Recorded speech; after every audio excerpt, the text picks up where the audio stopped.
La grande majorité des causes de consultation chez les kinésithérapeutes et les ostéopathes, c'est la douleur et ou le handicap. Donc d'une manière générale, les maux de tête, on va dire que c'est considéré comme de la douleur. Alors ce qui est important à savoir, c'est qu'il existe deux grands types de maux de tête qu'on va appeler des céphalées. Les maux de tête primaires et les maux de tête secondaires. Les céphalées primaires et les céphalées secondaires. AVS avec Philippe Robichon. À votre santé, tiens, c'est presque le nom de la chaîne santé d'un de nos invités ce matin. Alors nous avons Ibtissem Belmadani qui est là. Bonjour Ibtissem. Bonjour Philippe, bonjour à tous. Masseur kinésithérapeute libéral. Tout à fait. Et vous nous présentez ce matin Vincent Mellet. Bonjour Vincent. Bonjour. Alors vous êtes masseur, kinésithérapeute, ostéopathe et enseignant en école de kinésithérapie et animateur de la chaîne YouTube qui s'appelle La Chaîne Santé. Absolument. Vous avez la double compétence, comme on dit, ostéo, kiné, ça fait partie des mots qui déchaînent les passions dès qu'on les met côte à côte. Vous êtes schizophrène, il y en a un qui traite une partie des pathologies, l'autre qui traite l'autre partie des pathologies. C'est de moins en moins séparé. Oui. C'est de moins en moins séparé. À l'époque, il y a une dizaine ou une quinzaine d'années, il y avait une espèce de guerre de chapelle qui existe encore un petit peu, mais aujourd'hui, c'est de moins en moins séparé. Et plus en plus, ce sera, je pense, dans les 10-15 prochaines années, regroupé sous la même casquette. C'est-à-dire qu'il y a moins d'anémosité entre les kinés et les ostéos aujourd'hui ? Ibtissem. Oui, il n'y en a pas. Enfin, moi, je travaille avec des kinés, des ostéos, des ergos, enfin, toutes les professions de santé. Et non, il n'y a pas d'animosité à partir du moment où les gens sont de bon sens. Comment vous est venue l'idée de faire votre propre chaîne santé, Vincent ? Je suis parti du principe que la plupart du temps, la souffrance ou les problèmes de santé viennent de l'ignorance de comment ça fonctionne, de comment le corps fonctionne, de comment le psychisme fonctionne, de comment les deux interagissent, qui il faut aller voir, quand il faut aller le voir. Et cette ignorance-là, on la voit tous les jours dans nos cabinets. Exactement. Les patients qui sont en errance thérapeutique ou qui ne comprennent pas ce qui leur arrive et n'ont pas forcément accès à la connaissance. Et ça méritait d'être vulgarisé, démocratisé. Qui n'ont pas accès et qui pourtant rencontrent des praticiens de santé. Parce qu'en fait, l'information, même s'ils ont des consultations, ne leur est pas forcément transmise de sorte qu'elle soit audible et compréhensible pour eux. Mais vous donnez par exemple beaucoup de choses à faire soi-même devant vos vidéos, par exemple comment se débloquer la mâchoire, entre autres. J'essaie de faire plusieurs formats, des formats où c'est un peu comme des tutos où j'explique des astuces pour se détendre, des astuces pour diminuer une douleur, des astuces à travers des exercices. Ou alors de la connaissance pure, c'est-à-dire je pose une problématique qui est est-ce qu'il vaut mieux aller voir un psychiatre, un psychologue ou un psychanalyste ? Est-ce qu'il vaut mieux aller voir un ostéopathe ou un kiné ? Que faire avant une séance de kiné, etc. Et je réponds à la problématique en une petite dizaine de minutes. Alors on va commencer par parler des maux de tête. Est-ce que les gens viennent vous voir et vous consulter parce qu'ils ont des maux de tête ou ils viennent vous consulter pour autre chose ? En général, personnellement, c'est plutôt pour autre chose. Peut-être toi, non, parce que tu as cette spécialisation vraiment autour de la tête. Moi, ça va être plutôt pour autre chose. Étant spécialisée en maxillofacial, on va plus venir me voir parce que on a vraiment une douleur cervicale ou bien parce que on a la mâchoire un peu crispée, etc. Et de là, en posant les bonnes questions, en faisant un bon interrogatoire, on s'aperçoit qu'en fait, la plus grosse des gènes, c'est le mal de tête. C'est un symptôme. Oui. La grande majorité des causes de consultation chez les kinésithérapeutes et les ostéopathes, c'est la douleur et ou le handicap. C'est-à-dire l'incapacité de faire certaines choses. Dans le quotidien, oui. Donc, d'une manière générale, les maux de tête, on va dire que c'est considéré comme de la douleur. Et on peut quand même assez vulgariser en disant que les gens viennent nous consulter pour des douleurs ou pour du handicap. Alors, avoir mal à la tête, ça veut tout dire et ça veut rien dire. Oui. Et il faudrait peut-être préciser ce qu'on met derrière ce mal de tête, Vincent. Alors, ce qui est important à savoir, c'est qu'il existe deux grands types de maux de tête qu'on va appeler des céphalées, parce que c'est le juste mot pour dire maux de tête. Les maux de tête primaires et les maux de tête secondaires. Les céphalées primaires et les céphalées secondaires. Les céphalées secondaires, ce sont des céphalées qui sont liées à une ou plusieurs causes qui sont des pathologies. Là, il faut soigner la pathologie. Si vous avez eu un coup de batte de baseball dans la tête, si vous êtes tombé, si vous avez eu un accident de voiture, si vous avez eu un accident vasculaire cérébral, il y a de fortes chances que si les maux de tête se déclenchent une semaine après, que ce soit lié à ces problèmes. Donc on va traiter ce problème. Et sinon, il y a des maux de tête primaires. Donc les migraines, les céphalées de tension, Et là, justement, il va falloir traiter le mal de tête en tant que symptôme, en tant que pathologie. Et là, il y a beaucoup d'errance thérapeutique pour les gens qui ont mal à la tête. Et donc, vous, ce qui vous intéresse, c'est de poser le bon diagnostic. Oui, comment est-ce qu'on fait un bon diagnostic pour ce qui concerne le bon mal de tête ? Eh bien, on va essayer d'être le plus rapide, le plus clair possible avec une série de questions. C'est ce qu'on appelle l'anamnèse ou l'examen clinique ou le questionnaire. On va poser une série de questions qui vont donner des signes qui sont particuliers à une pathologie. C'est-à-dire que si par exemple vous avez mal d'un seul côté de la tête, d'une durée de moins de 2-3 jours, que la douleur est fait un petit peu comme un battement dans votre tête, qu'il y a des signes associés, des nausées ou une espèce de vomissement ou de malaise, etc. Ce sont des signes qui sont indicateurs d'une crise migraineuse, ce qui n'a rien à voir avec un autre type de céphalée. Et si c'est très important d'avoir un bon diagnostic, c'est que sans bon diagnostic, on ne peut pas proposer un bon traitement. Si on se trompe de diagnostic, eh bien, on peut se tromper de traitement. Et encore que entre le diagnostic et le traitement, c'est pas forcément direct. C'est pas forcément direct parce que parfois il peut manquer des informations pendant le questionnaire. S'il y a des doutes, s'il y a besoin de savoir plus de choses, il faut à ce moment-là, parfois, dans certains cas, faire des examens complémentaires. Si on a un doute sur le diagnostic et donc un doute sur le traitement, parfois les examens complémentaires peuvent être utiles. Notamment dans le cas de maux de tête qui sont mixtes, c'est-à-dire qui vont à la fois être migraineux, à la fois être autres. Et en fait, on y va en gros à tâtons au fur et à mesure des séances, au fur et à mesure de la réaction du patient aux soins qu'on a effectués, voir ce qu'on va prodiguer par la suite. En gros, quels sont les 4 types de maux de tête les plus fréquents, Vincent ? C'est la migraine et la céphalée de tension. C'est les 2 grands types les plus fréquents. Après, on a les céphalées cervicogéniques et les algies vasculaires de la face. Ça, c'est dans la liste, en statistique, en pourcentage, en fréquence d'apparition, les 4 types les plus fréquents. D'accord. Donc là, on a en gros 90% des maux de tête qui sont dans ces familles-là. Ouais, même 90% des maux de tête, c'est des céphalées de tension et des migraines. D'accord. Bien. Et alors, comment est-ce que vous les prenez en charge et quel est l'intérêt, finalement, d'aller vous consulter, vous, quand on a des maux de tête ? Moi particulièrement, pas grand-chose, mais il faut juste trouver quelqu'un qui connaît en fait. C'est très important de trouver un praticien, d'abord un neurologue, parce que c'est le neurologue qui est vraiment apte à donner un diagnostic, à poser le diagnostic, à le tamponner, entre guillemets. Nous, en tant que kinésithérapeute, on n'a pas le droit de donner un diagnostic. On peut suggérer ou y réfléchir, mais on n'a pas le droit de donner un diagnostic au patient. Le diagnostic, c'est le médecin. Donc, on peut l'orienter. Donc, c'est ça que vous voulez dire. C'est ça. De manière précoce, on l'oriente, on le dirige vers le bon praticien, justement, pour diagnostiquer ça. Les examens, ça sert à quelque chose. Par exemple, l'IRM, est-ce que c'est utile quand on a en cas de maux de tête ? Rarement. Très rarement. Oui. C'est très rarement utile parce que ça, pour 2 raisons. Ça peut inquiéter le patient parce qu'il y a ce qu'on appelle des découvertes fortuites, c'est-à-dire que si aujourd'hui moi je passe une IRM cérébrale, il y a je crois 2% de chance que j'ai une tumeur et il y a une dizaine de % de chance que j'ai déjà eu un accident vasculaire sans symptômes. Et donc si moi je passe une IRM cérébrale alors que je n'ai pas de maux de tête, ou alors que j'ai des maux de tête, mais que l'examen ne va pas m'aider dans le diagnostic ou dans le traitement, eh bien, je vais être très inquiet des résultats. Donc, ça va me créer de l'anxiété en plus. Ça, c'est la première raison. Et la deuxième raison, c'est que la plupart du temps, les résultats de l'IRM n'influencent pas ni le diagnostic ni le traitement. Dans 97% des cas, ça n'influence pas. Donc, c'est une étape inutile qui peut créer de l'anxiété. Donc, dans ces cas-là, quels sont les examens complémentaires qui sont utiles en cas de maux de tête ? Et il n'y en a quasiment pas.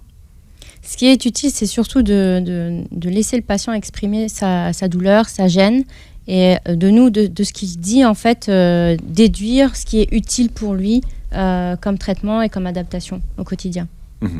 C'est surtout ça qui est utile. Parce qu'en finalement, le patient, il arrive il dit « j'ai mal à la tête », ce qui le gêne, c'est qu'il est gêné dans son quotidien. C'est pas tant de savoir exactement ce que c'est surtout que son quotidien soit amélioré. Alors, quand on parle de maux de tête, on oublie trop souvent la la mâchoire, de quoi la mâchoire peut-elle être la cause, Ibtissem? Notamment dans le cas de... C'est votre spécialité, ça, la Oui, mâchoire. c'est ça, la maxillofaciale, c'est ça. Chez des personnes qui vont être, par exemple, très anxieuses, notamment, on peut trouver des personnes qui ont une forme de bruxisme, c'est-à-dire qu'ils serrent très fort les dents ou ils grincent des dents. Vous avez des personnes également qui, juste parce qu'elles n'ont pas une bonne occlusion dentaire, vont mastiquer toujours du même côté, donc du coup créer des tensions sur l'articulation temporomandibulaire d'un côté par rapport à l'autre. L'ATM. Oui, Exactement. c'est ça, l'articulation temporomandibulaire. Exactement, l'articulation de la mâchoire qui se trouve tout près des oreilles. C'est pas qu'un distributeur de billets. Exactement. On va retrouver surtout ces causes-là. Et après, ce sera aussi en lien avec la posture du dos, la posture cervicale aussi, où la personne qui va avoir le cou trop projeté en avant va aussi avoir peut-être une mâchoire qui n'aura pas une bonne dynamique fonctionnelle. Vincent Mellet, de quoi est-ce qu'on parle quand on parle de la mâchoire, d'ailleurs? On parle d'une bonne utilisation. C'est ce que Ibtissem disait. C'est la fonction de la mâchoire qu'il faut évaluer. Le bruxisme, c'est ce qu'on appelle une parafonction, c'est-à-dire c'est une utilisation qui n'est pas l'utilisation principale. La mâchoire, elle est faite pour parler et pour manger, déglutir, mâcher. En dehors de ça, c'est comme le coude, comme l'avant-bras, comme les cervicales. Enfin, et encore les cervicales, c'est un mauvais exemple, je suis d'accord. Mais comme on va dire la main, c'est censé être au repos avec un tonus relâché qui fait juste que suffisamment de tonus pour pas que ma mâchoire tombe comme dans Tex Avery, mais un tonus normal et ne pas avoir de tension outre mesure. Et c'est oui. Par exemple, quelqu'un qui mâche du chewing-gum toute la journée, c'est une parafonction. C'est quelque chose qu'on ne devrait pas faire parce que ça engendre trop de tension musculaire au niveau des mâchoires. Ronger ses ongles, ronger un stylo. D'accord. Alors, petit bémol, si ces gens-là n'ont pas de symptômes, oui. On va pas leur dire que c'est ce qu'il faut pas faire. Non, là je parle de patients dans ce cas-là. Exactement. Voilà. Mais est-ce que ça veut dire qu'il faudrait mâcher les chewing-gums des deux côtés pour équilibrer oui. Ou qu'il y a une façon de mâcher le chewing-gum? On va pas vous faire un cours de massage de chewing-gum. Adapté à la mâchoire. Il n'y a pas de façon idéale de l'utiliser. Ce qu'on veut, c'est que ce soit souple, détendu, puissant et utilisé quand on en a besoin. Et que quand on n'en a pas besoin, que ce soit détendu. Mais qu'est-ce qui peut expliquer qu'on se bloque la mâchoire soudainement? Plusieurs cas de figure. Un bâillement, un grand bâillement, par exemple, quelqu'un qui bâille de manière très ample et sa mâchoire part. Quelqu'un qui va croquer sur un crouton de pain qui est trop rigide peut se bloquer la mâchoire.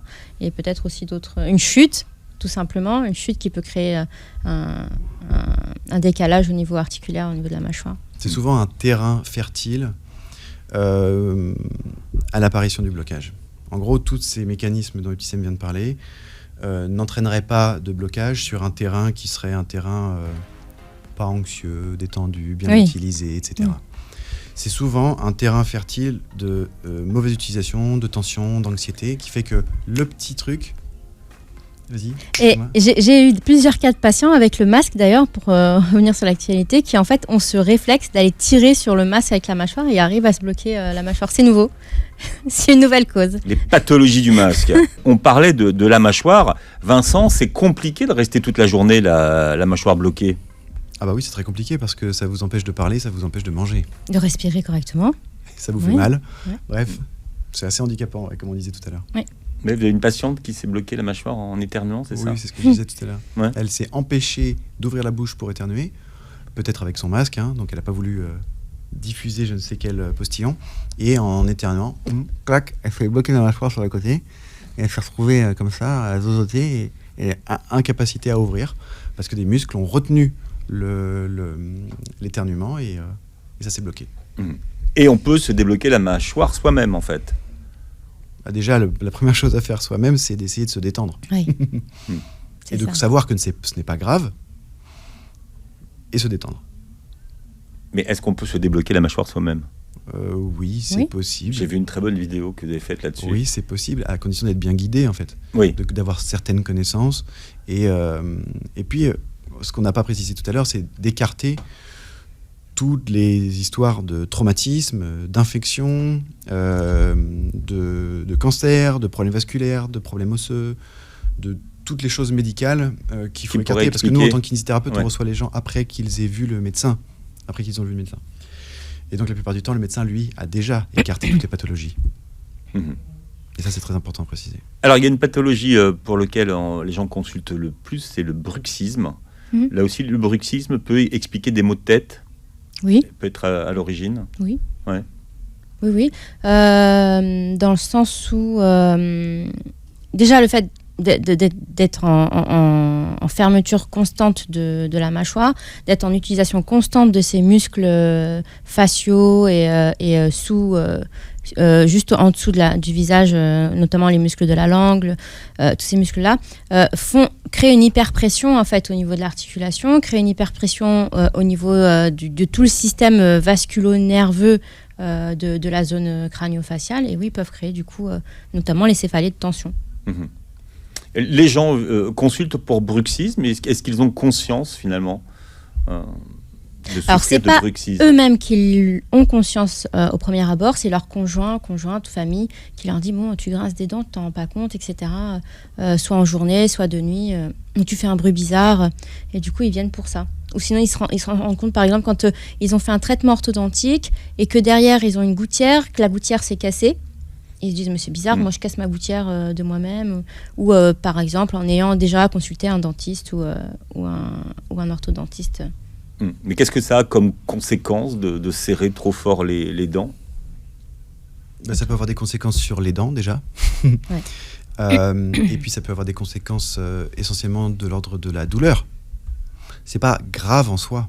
C'est gênant, c'est handicapant, c'est douloureux. C'est pas grave au sens dégénératif. Ça ne va pas s'aggraver. C'est pas très drôle à vivre, mais c'est pas grave. D'accord. Et dans ces cas-là, en quoi consiste la prise en charge ? Se détendre. Il y a des traitements, c'est ce qu'on disait, se détendre au sens large du terme. Physiquement, psychologiquement, socialement, son environnement, le niveau d'anxiété. Et c'est là où ça peut être très intéressant d'avoir une prise en charge pluridisciplinaire, d'avoir peut-être un sophrologue, un psychologue, un psychiatre, peu importe le type de psy, kinésithérapeute, ostéopathe. Stomato si nécessaire pour l'occlusion. Voilà. Exactement. Et j'allais justement conclure sur le fait qu'au-dessus de tout ça, ce sera dirigé, vérifié, coordonné, soit par le médecin généraliste, soit par le neurologue, soit par l'orthopédiste ou le rhumato. Mais on connaît les causes finalement. Pourquoi les gens se mettent à avoir du bruxisme ou à souffrir de bruxisme ? Alors, certaines parafonctions préalables, notamment, comme je parlais tout à l'heure, de personnes qui rongent souvent, etc., qui ont rongé leurs ongles, etc., ont inconsciemment ce réflexe de chercher le contact dentaire. Ils ont besoin de ce contact dentaire parce que c'est ancré en eux, inconsciemment, et d'autres parce que ce contact dentaire leur permet d'avoir une forme de résistance aux événements de la vie, de supporter les événements, etc., de se tenir en fait, de se tenir quand le corps a envie de lâcher, a envie de repos, et qu'on se force à agir alors qu'on aurait besoin de se reposer. On connaît les facteurs de risque, on connaît des... moi j'aime beaucoup ce qu'elle vient de dire et toute la symbolique qu'il y a autour. Effectivement, c'est principalement des facteurs de risque, l'anxiété, le mauvais apprentissage, la mauvaise compréhension de l'utilisation. Et par anxiété, on entend tout ce qui touche à l'anxiété et au stress. Et ça, des gens complètement détendus de la mâchoire ou détendus du dos ou des cervicales, on n'en croise pas des masses. T'es détendu de la mâchoire, toi ? Oui. Est-ce qu'on demande aux gens s'ils sont... Comment on dit ? Ça a un nom d'être détendu de la mâchoire ? Relâché, juste. Non, juste relâché. Il n'y a pas de terme physiologique pour dire ça. Il n'y a pas de terme pour parler d'un bras ou d'une mâchoire qui est utilisé pour... Ce qu'on appelle la position neutre anatomiquement. Voilà. Mais c'est intéressant, vous dites que finalement des gens qui sont détendus de la mâchoire, on n'en rencontre pas fréquemment. On est un peu biaisé parce que nous on s'occupe justement de recevoir que des gens en souffrance toute la journée. Oui. Donc on n'a pas une vraie représentation de la population. On voit pas tous les gens qui vont bien. Qui sont détendus de la mâchoire. Voilà, exactement. En fait, pour être efficace dans cette prise en charge tout autour de la maxillofaciale, pour éviter les maux de tête, etc., il aurait été intéressant que dès le plus jeune âge, justement, on explique comment doit se positionner notre langue dans la bouche, quelle est la bonne posture au niveau de la tête. C'est des choses, par exemple, que vont apprendre certains sportifs, les danseurs classiques, ce genre de choses, le bon port de tête, etc. Port de tête, Même le faciès chez des enfants qui vont faire du théâtre. Voilà, ça va être dans le ludique dans l'enfance et sous une forme d'éducation qui va être transmise dès le plus jeune âge qu'on apprend ce type de relâchement, en fait, finalement. Et même d'avoir cette écoute de son corps pour savoir quand est-ce que je me sens crispée ou quand est-ce que je me sens bien ou pas bien et savoir agir en fonction de ça et pas réagir plus tard parce qu'on aura laissé traîner. C'est pas inné finalement. On ne pose pas sa langue à la bonne place. Si, c'est inné. Chez le nourrisson, il va savoir très bien positionner sa langue pour téter, à moins d'un problème. Poser sa langue au bon endroit aussi pour respirer par le nez également. Mais ça se perd par les facteurs environnementaux et ce qu'il y a autour de nous qui fait que on a tendance à se crisper. Alors, Ibtissem, vous vouliez parler des vertiges. Alors, les vertiges, quelles sont les causes des vertiges ? Alors, il y en a beaucoup des causes des vertiges. Vous avez déjà tout ce qui va être pathologique, tout ce qui va être autour des artères, de la tension également. Après, vous aurez des vertiges. Chez nous, en tout cas, en tant que kinésithérapeute, ce qu'on peut traiter chez les patients qui ont des vertiges, ça va plus être tout ce qui est en lien avec des tensions musculaire, tout ce qui va être musculo-squelettique. Là, on aura un effet... Et ça provoque des vertiges. Oui. C'est ça. Oui. C'est quoi un vertige pour tous ceux qui n'en ont pas eu ou qui pensent en avoir ? Malheureusement, je n'y connais rien du tout en vertige. Ouais. Donc, je te laisse... Alors, vertige, ça va plus être en fait des personnes qui vont, pour définir ce que c'est qu'un vertige, c'est vous levez et vous avez la tête qui tourne, vous changez de position, vous vous asseyez, vous avez la tête qui tourne. Ça peut être une forme de vertige. Il y a des personnes qui ont des vertiges aussi, même en restant dans une seule position, qui par exemple allongées plat ventre, vont me dire j'ai la tête qui tourne, ça va pas, etc. Après, l'autre cause, c'est au niveau oreille interne. On a des cristaux. Et des petits cristaux qui nous permettent de nous positionner dans l'espace et savoir si, au niveau proprioceptif, où est-ce que je me situe. Est-ce que je suis debout ? Est-ce que je suis assis ? Est-ce que j'ai la tête tournée à droite ? Est-ce que j'ai la tête tournée à gauche ? C'est ces petits cristaux au niveau de l'oreille interne qui nous donnent cette information, pas que, mais notamment. Et quand on a ce type d'atteinte-là, à ce moment-là, on va voir l'ORL, qui est lui le spécialiste pour après vous donner peut-être un traitement qui sera nécessaire pour soulager ça. Et si ce n'est pas ça, allez voir un kiné ou un autre spécialiste qui est spécialisé en rééducation oculocéphalogyre. Alors là, oculo, c'est les yeux. Et céphalogyre, c'est le mouvement de la tête des cervicales. Et en fait, il faut recoordonner, en gros, la vision avec les mouvements que l'on fait dans l'espace. Et communément, on appelle ça la rééducation vestibulaire. Voilà. Ouais, c'est ça. Mais c'est les kinés qui pratiquent ça, la rééducation vestibulaire. Les kinés spécialisés. Ouais. Oui. D'accord. Donc il faut être spécialisé pour pouvoir prendre en charge les... Oui, parce que ça demande un matériel particulier. Bon, après, oui, le mieux c'est d'être spécialisé. C'est une des rares spécialités en kiné où ceux qui ne sont pas spécialisés n'en font pas. Au sens où il y a plein de kinés qui se revendiquent spécialisés de quelque chose. Ah oui.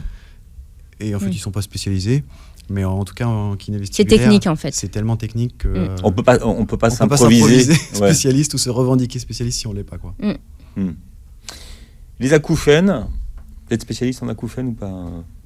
Je suis spécialiste en acouphènes dans la mesure où tout le monde et personne n'est spécialiste en acouphènes, parce que l'acouphène, c'est le plus gros mystère de l'histoire de la médecine, on ne sait pas ce que c'est. Il y en a un autre dont on parlera tout à l'heure. Oui. Les recherches continuent. Dans la médecine, il y a beaucoup de mystères. Il y a beaucoup de choses qu'on ne sait pas, et en l'occurrence, les acouphènes, on sait historiquement que ce ne sont pas des stimuli auditifs réels, par exemple la souris qu'on entend à côté, le bruit de l'ordinateur ou le bruit des voitures derrière, etc. Ça, c'est mon cerveau qui intègre le son qui vient de l'extérieur. Les acouphènes, ce ne sont pas des sons qui viennent de l'extérieur. C'est un son qui est automatiquement généré par le cerveau en circuit fermé sans qu'il n'y ait de stimulus externe. Ça, c'est ce qu'on sait. D'accord. Donc, en fait, ce sont des sons de l'intérieur et finalement, les autres ne peuvent pas les entendre. Voilà. Vous allez en boîte de nuit. Alors, si vous vous souvenez ce à quoi ça ressemble, parce que ça fait des années qu'on ne sait plus ce que c'est. Vous allez en boîte de nuit. Ça fait des années, faut pas exagérer non plus. J'ai l'impression que ça fait des décennies. Non, ça va faire 15 mois. Vous avez passé l'âge, Vincent. Oui, malheureusement. Il y a beaucoup de sons, beaucoup de musique. Et quand vous rentrez chez vous, il n'y a pas de bruit. et vous entendez toujours un petit bruit comme ça dans votre oreille. Or, il n'y a pas de bruit à l'extérieur. Ça, ce sont des acouphènes. Ce sont des acouphènes qui ne sont pas pathologiques, qui sont normaux, qui sont liés à une espèce d'hypersensibilité de l'instant T parce que vous êtes allé en boîte de nuit. Les acouphènes qui sont des acouphènes pathologiques, c'est des acouphènes qui sont continus, qui durent des semaines, des mois, sans qu'on ne comprenne d'où ça vient, comment c'est apparu.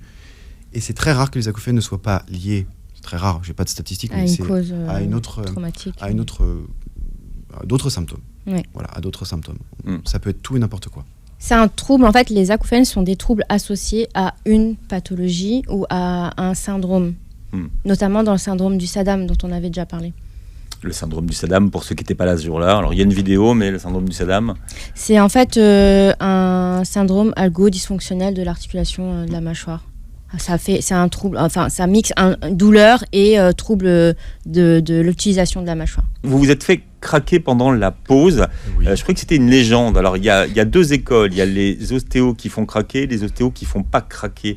Vous faites partie de ceux qui font craquer ou pas ? Je fais partie de ceux qui ont plein d'outils, dont ce type de manipulation. Mais c'est une légende que les os craquent. C'est pas les os qui craquent. Ce ne sont pas les os qui craquent. Non. Un os qui craque, c'est mauvais signe. Ça fait pas du tout le même bruit et ça fait mal. Oui. Parce que ça veut dire qu'il y a une fracture. En l'occurrence, manuellement, je peux pas vous fracturer quoi que ce soit, moi. D'accord. On peut se faire craquer les doigts. On peut se faire craquer les doigts, ce sont les articulations en fait. Pas d'incidence pour pas d'arthrose plus tard. C'est une légende. Il faut imaginer qu'en fait le craquement c'est juste un effet de décompression, c'est comme un tire-bouchon. Pouf, ça relâche l'articulation. D'accord. Donc non, c'est pas nocif. Ce n'est utile, à savoir que ce n'est utile que à très court terme. Ça a une action neurophysiologique qui aurait tendance à diminuer la douleur à très court terme. C'est pas un traitement à proprement parler, c'est juste une technique, un outil pour accéder à autre chose. Ce dont on parlait tout à l'heure, c'est le mouvement, la fonction du mouvement et les bonnes habitudes, la bonne hygiène de vie en fait. On parlait des acouphènes tout à l'heure, mais les acouphènes, pour ceux qui les vivent et les supportent, c'est juste insupportable. Ah oui. Oui. C'est la répercussion sur la vie est infernale pour les acouphènes. Oui, tout à fait. Il y a différents types d'acouphènes et différentes gravités d'acouphènes, mais quoi qu'il en soit, avoir un bourdonnement, un sifflement, un grincement, un crépissement dans l'oreille en continu, c'est effectivement de ce que disent les patients, c'est quelque chose d'invivable, surtout dans les moments où ils souhaiteraient par exemple être au repos, encore quand la vie est active, qu'il y a du bruit autour, etc. Ça peut être supportable, mais dans les moments de silence où ils aimeraient avoir justement cet apaisement, ils ne l'ont pas. Là, ça devient compliqué. Mais après, comme disait Vincent, il y a quand même beaucoup d'outils, notamment la sophrologie, la méditation, la relaxation, la respiration, la cohérence cardio-respiratoire et tous les soins qui peuvent être prodigués pour soulager les acouphènes. Parce que le plus important, c'est vraiment d'en comprendre l'origine, sachant qu'il peut aussi avoir plusieurs origines à ces acouphènes. Mais dans certains cas, on a la possibilité de traiter et de soulager, soit par le massage, la détente, une bonne posture, soit par tous ces outils de relaxation, soit par des appareillages. À ce moment-là, il faut aller voir un audioprothésiste. Il y a certains appareillages qui peuvent vous envoyer des petits bruits blancs qui vont permettre de soulager. Alors, un bruit blanc, qu'est-ce que c'est, Ibtissem ? Ça peut être par exemple le bruissement des feuilles, ça peut être un passage de train, ça peut être l'aspirateur. C'est un bruit que vous allez entendre de manière continue, à très basse fréquence, de sorte à ce que ce bruit parasite et recouvre l'acouphène que vous avez. Et au final, ça permet... C'est compliqué parce que c'est neurologique, en fait. Ça c'est permet... une rééducation. En fait, il faut imaginer que disons que le bruit que vous entendez a un certain niveau de fréquence. Et qu'en fait, avec cet appareil auditif, on va recouvrir ce bruit que vous entendez, de sorte que ça vienne finalement diminuer le bruit que vous entendez et espérer que ça l'efface complètement. Mais il faut imaginer aussi que les gens qui vivent ça sont souvent très incompris. Et puis, comme on le disait tout à l'heure, on n'entend pas ce qu'ils entendent. Donc, effectivement, c'est un sentiment de solitude. y a quand même des questionnaires et des inventaires pour bilanter le type d'acouphène, pour vraiment décrire. Après, on retrouve quand même un panel très courant, donc notamment le bourdonnement, le sifflement, le crépitement. C'est les bruits qu'on entend, que les personnes peuvent entendre le plus souvent. Et de là, on peut après, en fonction d'autres troubles qui peuvent être associés, définir d'où vient l'acouphène et le traiter au mieux. Bon, parmi les autres mystères de la médecine, la fibromyalgie. Maintenant, on parle du syndrome fibromyalgique. Est-ce que la fibromyalgie est en train de sortir de son statut de maladie imaginaire ou toujours pas ? Je dirais que oui. Alors, attention. Le problème de cette terminologie, c'est ce qu'on en met dedans. Parfois, il va y avoir certains diagnostics posés de personnes qu'on va dire fibromyalgiques, alors qu'en fait, ce n'est pas ça. C'est juste parce qu'on ne sait pas exactement définir leur syndrome douloureux qu'on va les mettre dans cette case-là. Maintenant, il y a des tests, il y a des questionnaires, il y a des manières de diagnostiquer ça qui vont nous dire, bon, ok, si on a tel et tel et tel et tel critère, alors oui, on peut dire que c'est une fibromyalgie. Et encore, on pourrait dire. On peut pas vraiment, je dirais qu'on peut pas vraiment conclure ça complètement.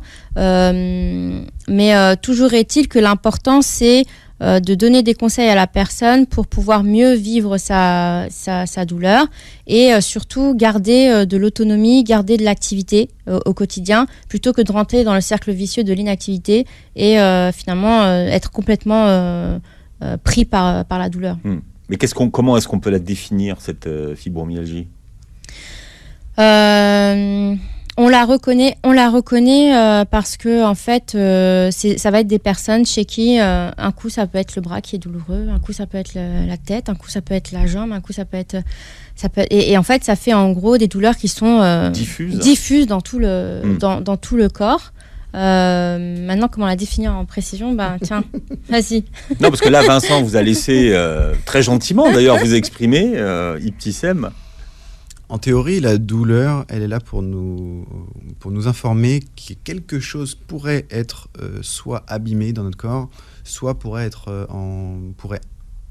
sous-entendre que notre corps ou notre intégrité est en danger. Donc c'est un signal d'alerte. En théorie, la douleur, elle apparaît à cause de ça. Ouais. C'est ça qu'elle signifie à notre conscience. Le problème avec la fibromyalgie, c'est qu'on est sur des douleurs qui sont diffuses, qui ne sont jamais aux mêmes endroits, qui sont persistantes et qui n'évoquent pas de lésions anatomiques et qui n'évoquent pas de danger. Donc la réflexion la plus probable, c'est que c'est le circuit de la douleur, le circuit lui-même, qui a un problème, qui est mal utilisé, mal compris, et qui est dans un cercle vicieux dont tu parlais tout à l'heure. Quand Vincent dit circuit, c'est que en fait, anatomiquement et même physiologiquement, il y a une connexion entre, par exemple, je me blesse au niveau du bras, j'ai une blessure, pouf, un message est envoyé nerveusement jusqu'au cerveau, le cerveau réagit, le reste du corps réagit pour envoyer ce qui est nécessaire pour soulager cette douleur. Il y a un message d'alerte qui arrive et un message de réponse pour soulager. Donc normalement, le corps... C'est une boucle. Voilà, mais le corps réagit et répond à la douleur. Finalement. Voilà, on n'a pas tous le même seuil d'acceptation de la douleur. Certaines personnes vont, par exemple, s'entailler vraiment très profondément avant de dire « aïe, ça me fait mal ». D'autres, à peine une petite griffure, ils vont avoir vraiment une sensation de douleur atroce. Là où ça peut être intéressant chez la personne qui a une fibromyalgie de travailler sur ce seuil de douleur, c'est que comme elle est douloureuse partout, c'est nécessaire pour elle d'apprendre à justement augmenter sa capacité d'acceptabilité de la douleur et surtout, oui, en fait, être en activité parce que l'activité permet à ce circuit de douleur de se remettre en place correctement. Ce qui change, c'est qu'on ne dit plus aux gens, c'est dans votre tête. Malheureusement, encore, ça on leur arrive. dit encore, Oui. mais si on leur dit c'est dans votre tête, dans le sens je veux me débarrasser du problème parce que je sais pas trop de ce dont ça parle, sous-entendu c'est psychologique, sous-entendu c'est uniquement psychologique, c'est ce que ça veut dire, voilà. Malheureusement, la plupart du temps, c'est ça. Sous-entendu, vous l'imaginez. Voilà, c'est comme ça que les gens le comprennent. Hein. Malheureusement, c'est ça qui témoigne au cabinet. Ou si c'est dans votre tête, parce que je vais vous expliquer ce qu'Ibtissem vient de nous expliquer, c'est-à-dire le circuit de la douleur, son rôle, les zones qui sont affectées, le fait que la douleur, c'est une bonne recette, enfin en tout cas, c'est une recette qui fait interagir à la fois la psychologie, l'utilisation, l'hygiène de vie, le sommeil, le machin, le truc, qui fait intervenir énormément de choses. Si c'est pour leur expliquer ça, on peut leur dire c'est dans votre tête. Parce qu'on leur propose ça pour leur expliquer ce qu'on peut faire pour réintégrer dans le cerveau et dans le corps le processus de fatigue, de mouvement agréable, la douleur qui est une courbature qui n'est pas du tout la même qu'une douleur de fibromyalgie, la douleur qui est un étirement qui n'est pas du tout la même chose, qui est un étirement actif, la douleur de l'effort, la douleur de... Enfin, tout plein de différentes douleurs qui nous permettent de réintégrer et de mieux séquencer dans la tête ce que pourrait être un message douloureux par rapport au message douloureux diffus de la fibromyalgie. Et c'est là que la rééducation est intéressante parce qu'en fait, quand on dit rééducation, c'est réapprendre, se rééduquer, en fait, apprendre à justement séquencer et différencier tous ces types de douleurs. Parce qu'en fait, une personne qui a eu très mal pendant un certain temps et de manière très intense, effectivement, ne sait plus quelle est la différence entre je fais un effort, j'ai une courbature, j'ai une difficulté, je me tiens debout toute la journée, c'est effectivement fatigant. Quelle est la différence entre fatigue, effort musculaire quotidien, standard et vraiment douleur inflammatoire D'accord. etc. Et donc là il y a des questionnaires qui précisent l'endroit de la douleur, le type de la douleur, la durée de la douleur, la fréquence qui vous permettent de préciser justement votre douleur. Et ce qui est compliqué avec les personnes qui sont atteintes de fibromyalgie, c'est qu'en fait elles en ont tellement marre de parler de leur douleur que même définir exactement avec des mots, décrire avec des mots quel est leur type de douleur, c'est complexe. Ça ne peut pas se faire en tout cas pour ma part, ça ne se fait pas sur une seule séance. Ça va se faire justement en créant cette relation de confiance, d'écoute, vraiment d'écoute active auprès du patient, pour que finalement, au-delà de ce qu'il dit, voir ce que son corps dit, en fait. Tout ce qui est le non-verbal. Vincent Mellet, est-ce que vous avez vu apparaître des nouvelles pathologies avec le télétravail et le confinement au cabinet ou pas ? Moi, j'ai l'impression que, d'une manière générale, c'est l'anxiété qui est de plus en plus présente. Et comme l'anxiété, c'est un des facteurs de risque d'à peu près toutes les pathologies, malheureusement, j'ai l'impression que c'est surtout l'anxiété en fait qui a augmenté. Oui, il y a l'anxiété, il y a tout ce qui est les troubles musculo-squelettiques du fait de la sédentarité. Parce que les gens ne se sont pas déplacés, les gens ne sont pas sortis, les gens sont restés assis pendant 7 à 10 heures chez eux au fauteuil. Donc, ou avachis même peut-être. Ou avachis. De la bobologie type traumatologie, genre la personne elle a repris la course du jour au lendemain sans passer par un coach, sans passer par un kiné, etc. Et se fait une blessure bêtement, entorse de cheville, etc. Plus couramment que précédemment, oui. Mais c'est l'anxiété, finalement, qui arrive en tête, même chez le kiné, c'est pour vous dire. Ouais. Mais ce qu'on a bien compris ce matin, c'est que finalement, l'anxiété, c'est la mère de beaucoup des maux que vous traitez et soignez dans vos cabinets. Et au-delà de ça, c'est en fait le fait de ne pas être à l'écoute de son corps qui va générer quelconque trouble, que ce soit ce dont on a parlé aujourd'hui, les maux de tête ou autres pathologies. Ce qu'on peut conseiller aux patients, c'est vraiment d'avoir un temps de scan sur soi pour se demander où est-ce que ça va, où est-ce que ça va pas, où est-ce que je me sens en équilibre, où est-ce que je me le sens pas, et ne pas laisser traîner parce qu'en fait ça va avoir des effets, quoi qu'il en soit, sur les semaines à venir, les mois à venir, les années à venir. Soyez à l'écoute de votre corps. Bien, merci Ibtissem, Vincent Mellet. Donc on vous suit sur votre chaîne YouTube, la chaîne Santé. Voilà, vous savez déjà de quoi vous allez parler prochainement. Les marronniers de l'été. Alors ça, c'est une bonne question. Avoir des ventres plats pour aller sur la plage. Je pense que je voudrais parler de l'importance des examens complémentaires, des IRM, et l'anxiété que peuvent engendrer les examens complémentaires. Je vais passer une IRM, qu'est-ce que je vais y trouver ? Je vais passer une radio, qu'est-ce que je vais y trouver ? Oh, j'ai de l'arthrose, c'est une catastrophe, etc. Je pense que c'est très important, ça. Bien, revenez nous en parler. Merci Ibtissem, merci Vincent. Vous réécoutez l'émission en podcast sur beurrefm.net et vous verrez la captation de cette émission sur notre chaîne YouTube, et passez une très belle journée santé sur Beurre FM.